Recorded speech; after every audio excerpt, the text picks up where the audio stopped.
بسم الله الرحمن الرحیم نحمده ونصلي علی رسوله الکریم. زموږ په دې علاقه کې یو غټه ایشو روانه ده چې د خر غوښه دا وایي یو قصابي استعمال کړل ده او د خر غوښه یې په خلکو باندې خرڅه کړل ده. دا خو ډېره زیاته بده او ډېره زیاته غلطه خبره ده، خو چې اصل کې تحقیقات وکړي نو دا خبره یې چې دا چې سړی ښه باشره سړی دی، ښه برابر سړی دی، نو داسې نه ښکاري چې دا سړی بس دومره غلط کار وکړي. بدروجم ده، انسانیت هم دی، مسلماني ده، پښتونولي ده، نو داسې نه ښکاري چې سړی به دا کار کړی.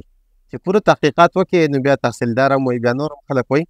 چې دا غوښه اصل کې د غوا غوښه وه، خو دا غوښه چې ده نو دا لږه زړه وه، د سړي زړه غوښه خرڅه کړل ده پرون بل پرونی سي یو ورځ دوه مخکینۍ غوښه یې خرڅه کړل ده، خو خلکو له غلط رنګ ورکړی دی. د نورو قصابیانو یا نورو خلکو د دې نه د خپل مفاد حاصلولو لپاره دې له یو غلط رنګ ورکړی دی. یا د هلټال د وجې نه دې سړي ته غوښه نه راخرڅه کړې یا بل څه وجه راغل ده، خو دې سړي ته دا غوښه چې دی دا پاتې شوې ده. نو چا ورله یو نوم ورکړی، چا بل نوم ورکړی دی. نو ټول د اول خبره خو دا ده چې دا رښتیا د خر غوښه یي، دا رښتیا د بل څاروي غوښه یي د غوا نه علاوه، نو دا چې دا دې دوکه کړل ده، او دوکه خو ډېر غټ جرم دی. او لکه پیغمبر پاک صلی دوکې باره کې وویل چې دوکه ورکوونکی کس چې دی نو دا زما په طریقه باندې نه دی، زما په اصولو باندې نه دی. دغه شانتې پیغمبر پاک صلی الله علیه وسلم په بازار کې روان و، یو غله پرته وه، په هغه کې لاس ور دننه کړه، نو هغه لاندې لمده وه، د پاسه وچه وه. نو پیغمبر پاک صلی الله علیه وسلم دا وفرمایله وایي چې دا چې دا دوکه ده، وا سړی مه لپو د دې خبرې نه، او کما قال علیه الصلاة والسلام. چې تحقیقات پوره وکړي نو دا خبره معلومیږي چې دا غوښه چې ده نو دا د غوا غوښه وه. نو هسې یوه ایشو راچته شوې ده. نو بینګ ا ویټنیرین زه دا خبره محسوسوم، دا خبره زه وایم چې د خلکو ته دا معلومات څنګه ورکړی شي چې دا غوښه د غوا ده، دا غوښه د خر ده، دا غوښه څنګه ده. ځکه دا سړي هم ډېره غټه دلاساري شو ده. ګورئ دا سړی چې کوم دی دا ډېر زیات شرمېدلی دی، دا ډېر زیات چې دی نو خلکو ته تکلیف رسولی دی. سبا بل سبا به دا ځان له چې دی نو بیا په دې بازار کې به دا خپل خرڅ به کوي، بازار کې دا بیا چې دی نو خپل مارکیټینګ به کوي، نو دې ته ډېر زیات غټ نقصان او غټ تکلیف رسېدلی دی. ټول ناوله خو مجموعي طور باندې مونږ چې دی نو په حیثیت مجموعي طور باندې مسلمانان مونږ د دې نه معافي غوښتل پکار دی. مونږ ټولو له د دې نه معافي وغواړو چې دې سړي چې دی نو د دې دومره عزت چې دی دا تال تار کړی شوی دی. بل دا چې انتظامي علم د دې خیال ساتل پکار دی د دې سړي چې دومره د بې عزتۍ د حد ته څوک ور رسول، او د هغې چې د انتظامیه په فوري طور باندې د هغې رد یې ونه کړو، دا خبرې رد یې ونه کړو، دا خبره چې ده نو په ټول علاقه کې مشهوره شوه، ټول علاقه پرې بدنامه شوه. نو دا ډېره بده خبره ده. او د دې سړي چې دی سبا د دې بچي به سکول ته ځي، د دې چې دی خلک به مارکیټ کې ځي یا بل چاته، نو د دې لپاره چې دی دا د عمر بل ته بدنامۍ یو سبب ساز شو. مونږ یو څو خبرې به کوو چې د غوا غوښه او د خر غوښه په دې کې به څنګه فرق کوئ تاسو. نو د دې لپاره مختلفې طریقې دي، لکه په ساینسي طور باندې د دې لپاره فزیکل ټیکنیکس دي، دغه شانتې لیبارټري ټیکنیکس دي، اناټامیکل فیچرز دي. د هغې نه علاوه چې دی نو په حیثیت یو ډاکټر چې هغه هلته لاړ شي، د هغې نه سامپلز واخلي، د هغې مختلف پارټس وګوري، نو د هغې مختلف طریقې دي چې څنګه به د غوا او دغه شانتې د بل څاروي د هغې به فرق کوي. یو څو فرقونه چې دا کومه عام دي، کومه چې دا ښکاره دي چې هر چا ته په اسانه معلومېږي، نو دا موږ یو څو نن بیانوو. په هغه کې اولۍ خبره دا ده چې کومه د غوا غوښه ده که نه، نو د غوا غوښه یا د میښې غوښه، په دې غوښه کې دننه چې دی نو فیټ سي، وازګه پکې، او د اس په غوښه کې یا د خر په غوښه کې په دې کې دننه وازګه نه وي، په غوښه کې دننه د پاسه پې کېدی شي، بهر پې کېدی شي، خو په هغې باندې وازګه نه وي، دننه په غوښه کې دننه وازګه نه وي، لکه فیټس په هغه کې دننه نه وي، دې ته ماربلینګ وایي. دویمه خبره دا ده چې کومه فیټس د غوا یي، د غوا چې کومه غوښه ده د هغې چې کومه فیټس دي، د هغې چې کومه چربي ده د یلو کلر کې ده، یا مطلب زیړ کلر کې دا د دې دا فیټس دي دا چربي. او کومه چې د خر غوښه ده د هغې چې کومه چربي د هغې د پاسه کومه پرته وي، د هغې کې دننه خو نه وي، د هغې د پاسه چې کومه وي چې د خر کومه وي یا د اس چې کومه وي چې د دې عمر کم وي، داسې یلو ټایپ کې وي، چې د دې عمر پوره وي، مطلب دا چې اډلټ شوی برابر وي، د هغې چې دی بیا د غوښې د فیټس چې نن د بالکل وایټ کلر کې بالکل صفا تکه سپینه وازګه وي، بیا زیړه نه وي، زیړ بخنه پکې دا غوښه نه وي. دویم اهم فرق چې هغه د خر دغه شانتې د ډنګ او د غوا په غوښه کې دی، نو دا دی چې کومه د غوا غوښه وي نو دا بالکل تکه سره وي، او چې د دې لږ ټایم وشي دا توربخن رنګ راوړي. او چې کومه د خر غوښه یا د اس غوښه چې دا د دې لږ ټایم وشي دا دم تکه سره دا د دې بل نه زیاته سره وي، خو چې د دې کله وخت وشي نو دا یې ابي کلر راوړي، بلویش کلر راوړي. یو بلویش ریډي او د خل ده د ډنکي ده، او کوم چې د غوا ده نو د بلیکش ریډي. نو بلیکش ریډ او بلویش ریډ په دې کې لږ فرق چې دی نو دا یو عام کس دا بیا کولی شي په اسانه دي کې بیا دومره څه غټه خبره په دې کې نه وي. بله خبره چې د غوا غوښه ده دغه شانتې د خر غوښه ده، په دې کې چې فرق دپاره مونږ ګورو نو دا چې کله پخه شي نو د خر غوښه ده یا د اس غوښه ده دا چې کله پخه شي دا ډېره زیاته خوږه وي په نسبت د غوا د غوښې، په نسبت د میخې د غوښې. د میخې غوښه چې ده دا هم ډېره زیاته خوږه نه وي، دغه شانتې د غوا غوښه چې نو دا هم ډېره زیاته خوږه نه وي. خو چې کومه د دغه غوښه ده دا کومه د خر غوښه ده یا کومه د اس غوښه ده دا ډېره زیاته خوږه وي، دې کې خوږوالی ډېر زیات شوی. بیا دې کې یو څو خبرې دي لکه د دې اناټامیکل فیچرز چې ګوره دې وجود چې ګوره چې سر ورسره سرې نو سر نه خو ښکاره پته لګي چې د دې څنګه د دې چې دی نو مطلب دا د اس سر دی که د خر سر دی که دا چې دی نو دا داسې د غوا سر دی یا د غوایه سر دی چې داسې شي دی. خو چې دا ورسره نه وي نو د هغې نه بعد به دې مختلف اډوکي دي.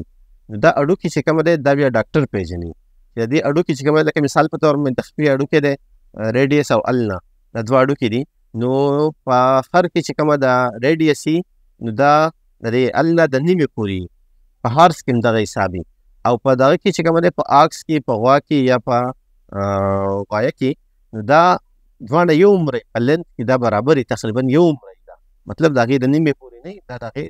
برابر وي دا دواړه. خو دا فیچرز چې کومه دي دا یو ډاکټر چې دی دا سټډي کولی شي، دا یو ډاکټر چې دی دا کتی شي، یو ویټنري ډاکټر دی له راغوښته پکار دی چې د چا په دې غوښه باندې کله شک راشي او داسې عام په خپله باندې دا فیصلې کول د چا عزت تار کول دا ګناه ده او دا ناجایزه کار دی. دغه شانتې چې دی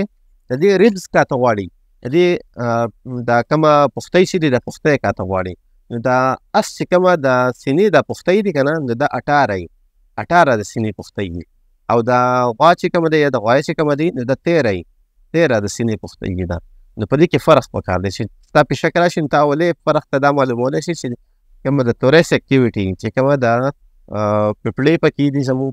او دغه شان زموږ زړه پکې دی، د توریس اکټیویټي کومه چست اکټیویټي د سینې د کومه اکټیویټي یو لاندې خېټه ده یو پاسه سینه ده، د سینې د کومه اکټیویټي چې ده نو د دې د کومه ریبس چې دی دې د کومه پختۍ چې دي نو دا په یو کې 13 دي او بل کې په غوا کې چې دی نو دا 13 دي او په اس کې چې دی دا 18 دي. نو په 13 او 18 کې ډېر غټ فرق دی، دا په اسانه باندې سړي ته معلومېدی شي. دغه شانتې چې دی نو د دې د لکۍ د ورټیبرل کالم د دې ټولو شیزونو چې د هر یو فرق معلومېدی شي. د دې د اډوکو نه فرق معلومېږي چې مختلف قسمه اډوکي د دې په یو کې یو شانتې په بل کې کله ناکله د سپي غوښه په هغې باندې د مارکېټ کې شک راشي چې دا کچه غوښه ده په هغې په لحاظ سره څوک خرڅوي مثال په طور باندې نو د هغې معلومېږي لکه په اسانه باندې چې ستا په شک راشي نو ته هغې د ډاکټر راغوښتی شي د هغه کتی شي کوم چې هغې د مخکۍ خپې د مخکۍ خپو چې دا کوم اډوکی هم رسوتی نو په هغې کې د سپي په هغې کې وړوکی سوری او د دې نور په هغې کې سوري نه وي نو دا په اسانه باندې معلومېږي، دې کې څه فرق مرق نه وي. د دې نه علاوه چې کله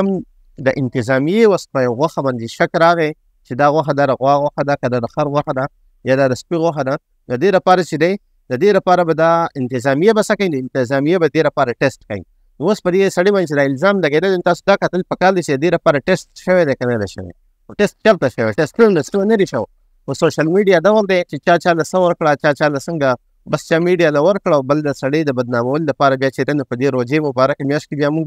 منډه تړله وبو چې را سړی څنګه بدنام کړو. د هغې په تصویرانو باندې مختلفې ویډیوګانې ساتل شوي ډېر سټیشنونه سات شوي. دا ډېر د افسوس خبره ده خو انتظامیې له څه پکار دي مختصر خپله خبره راغونډوم نو مختلف ټسټونه دي لکه ګلایکوجن ټسټ دی. نو ګلایکوجن ټسټ چې کومه دی دا د غوا د غوښې دپاره چې دا وکړی شي دا د 1% ډېر زیات کم وي 0.5 یا 0.2 داسې پرسنټ وي. خو چې کله دا د خر غوښې یا د اس غوښې په هغې کې دا چک کړی شي دا د 2 نه واخله